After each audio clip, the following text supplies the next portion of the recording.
Olá, tudo bem com você? Eu sou o professor Hernani Freitas. Vamos conversar um pouco de história, né? Conversar sobre história é muito bom porque conhecer é sempre bom. Conhecimento é algo que expande as nossas possibilidades, que expande os nossos pensamentos, nos ajuda a acreditar num mundo melhor, mais humano, mais fraterno, mais igualitário, não é verdade? Então, conhecimento é algo que ninguém pode tirar de você. Hoje eu quero falar um pouco com você. É um vídeo rápido, né? Só para relembrarmos aqueles que já estudaram, aqueles que ainda estão estudando, que pode ser temas de algumas provas aí. Então, a teoria do poder divino dos reis, né? É, o poder divino dos reis ele está dentro do absolutismo, né? Do absolutismo monárquico, que está lá com o finalzinho do feudalismo, o final da Idade Média, início da Idade Moderna, Idade Média.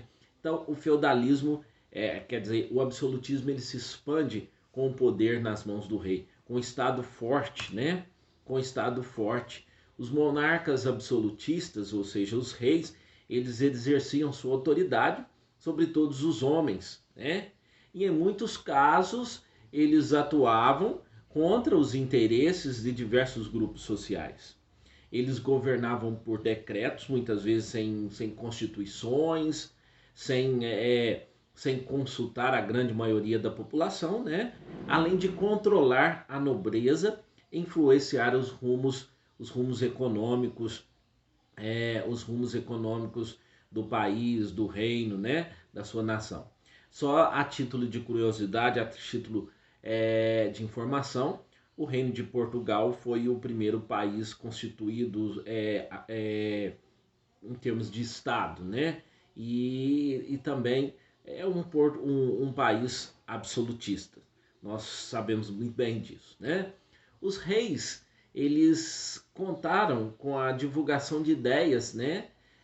Com a divulgação de ideias que reforçavam sua autoridade, né? Que reforçava a sua autoridade, né? Nós temos aí pensadores absolutistas que ajudaram a colocar na cabeça das pessoas essa ideia de direito divino dos reis, né? Direito divino dos reis, do rei poder exercer o seu poder, né? No sentido de que Deus havia dado esse poder para que os reis governassem sobre as outras pessoas.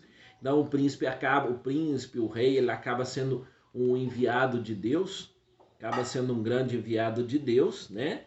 E nesse sentido, mais ou menos no século VII, os autores se debruçam para justificar teoricamente o princípio dessa autoridade do rei, né? Para alguns desses pensadores, o rei detinha tanto poder que o recebia diretamente de Deus, né? Em seu nome exercia esse poder em nome de Deus. Então não existia questionamentos, não existia algo a ser questionado, né? Segundo essa teoria, o governante só era responsável perante Deus. Então, quer dizer, ele só teria que prestar contas ou que falar alguma coisa para Deus e não para o povo que ele governava, e não para seus ministros, e não para o povo em si, né? Existia um cardeal francês nesse momento da história, contemporâneo de Luís XIV, o Rei Sol, né, que é muito importante em termos de absolutismo, que o Rei Sol quem vai, por exemplo, realmente colocar o absolutismo em voga na França, né? É o cardeal Jacques Bossuet, né? Que defendia a tese de que a autoridade dos reis tinha origem divina, devendo por isso ser aceita e sem contestação nenhuma, né? Jacques Bossuet, né, era francês, autor de A Política inspirada nas Sagradas Escrituras, onde ele defende a teoria do direito divino dos reis e de sua autoria, na frase um rei, uma lei, uma fé, né? Ele era católico, não era muito bem visto, mas defendia dessa forma, né? E as pessoas acabavam acreditando, porque apesar de terem pouco conhecimento, as pessoas tinham pouco conhecimento e tinham um pouco de medo, né, da questão religiosa. Cabe o príncipe ou cabe o rei velar pelo bem-estar do povo, né? O primeiro artigo fundamental baseado nos escritos aí da política segundo a Sagrada Escritura do cardeal, né? É o primeiro artigo sobre o qual baseavam todos os demais, ele competem os decretos e as ordenações e ele compete a distribuição de terras nas províncias. A majestade, ou seja, o rei, é a imagem da grandeza de Deus refletida na pessoa do príncipe, né? Olha para vocês verem como era bem arquitetado isso, né? Bem arquitetado isso.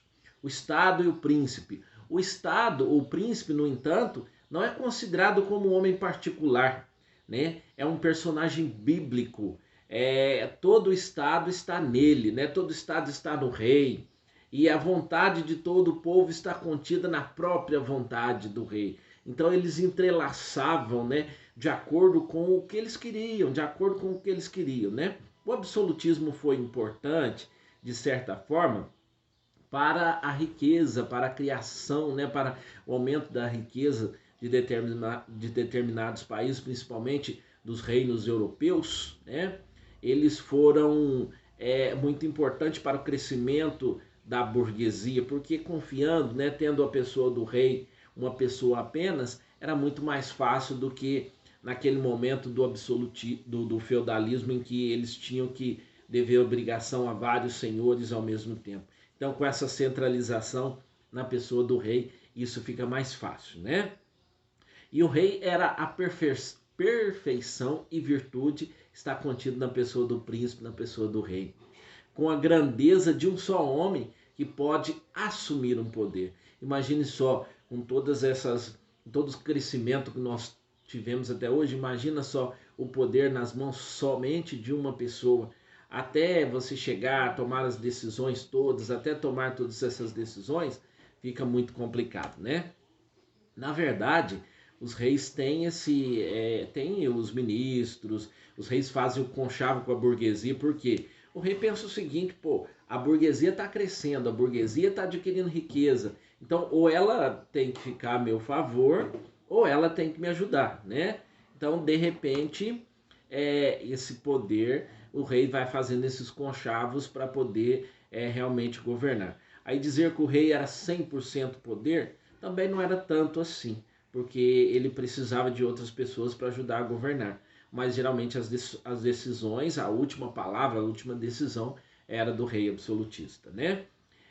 Como eu disse para vocês, um desses poderes, desses reis que evidencia muito o absolutismo, principalmente o absolutismo francês, é o rei Luís XIV, né? Luís XIV todo pomposo, Luís XIV teve esposas, várias amantes, né? Luís XIV segurava o poder nas suas mãos. Luís XIV aqui era vidrado em grandes construções e construiu o magnífico Palácio de Versalhes, onde a corte vivia com ele, né? Então, Luís XIV, o Rei Sol, né? Ele era comparado ao astro, ao Sol, né? ao maior astro que nós conhecemos, né? Ele era brilhante em toda a riqueza e todas as coisas, né? O poder de Deus se pode, no sentido de fechar e abrir os olhos, né? De um extremo ao outro, dos reis e da comunidade, do povo em si. O poder real atua simultaneamente em todo o reino. Então, quer dizer, o poder real ele é absoluto. O poder real ele manda, ele ordena, ele faz tudo por decreto, muitas vezes sem consultar o povo, né? O poder real ele tem em suas mãos o reino. Ele tem em suas mãos da mesma forma que Deus tem em suas mãos o mundo inteiro, né? Então nós temos vários nomes absolutistas, Elizabeth I da Inglaterra, Henrique VIII também da Inglaterra, né? Felipe II, e aí nós vamos tendo vários momentos, né?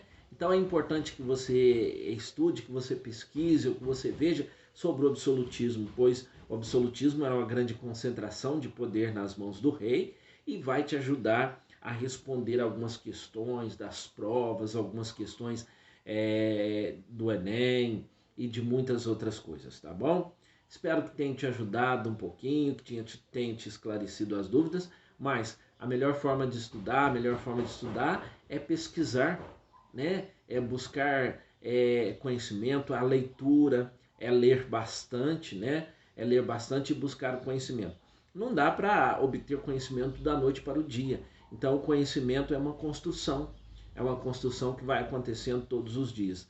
Então, estude, né? Nesse período em que nós estamos mais em casa, em que as escolas estão trabalhando remotamente, é importante que você leia bastante. Aproveite o seu tempo, leia bastante e faça bastante atividades. Procure atividades aí na própria rede mundial de computadores e refaça vestibulares, refaça provas, refaça atividades, tá bom? Um grande abraço para você, até o nosso próximo vídeo. E não esqueçam, tá? Se puder, dê um like aí, inscreva aí no meu canal, indique para os seus amigos, tá bom? Tchau, tchau.